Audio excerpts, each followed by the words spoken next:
Ունենք հիմնական 4 տեսակ, երկուսը հորմոն կախյալ տեսակներն են, որոնք ավելի շատ հանդիպում են մեծահասակ կանանց մոտ, եւ մյուս երկուսը հերդրական ու տրիպլ նեգատիվը հանդիպում են երիտասարդ կանանց մոտ։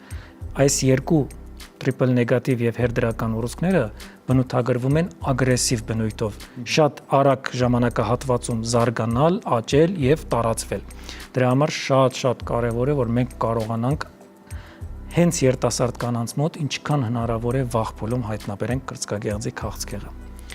Բայց մյուս կողմից կնոջ համար շատ կարևոր է հորմոն կախյալ ուռուցքները։ Ինչու՞։ Որովհետև հորմոն կախյալ նշանակում է հիմնականում էստրոգենով պայմանավորված ուռուցք, իսկ էստրոգենը կնոջ համար դա կանացիության հորմոնն է, բայց ցավոք սրտի կրծքագեղձի համար դա տրիգեր է եւ մեր ամբողջ բուժումը ուղղված է այդ էստրոգենը ճնշելու, ընդհանուր մինչև կանգնեցնելու եւ դա,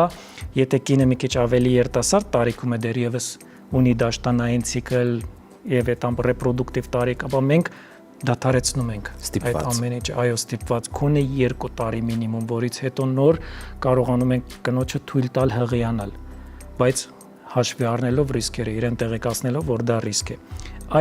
Այս կանայք են, եթե հանդիպում են հորմոն կախյալ մի քիչ երիտասարդ տարիք, ամենամեծ խնդրեմը իրենց հետ է։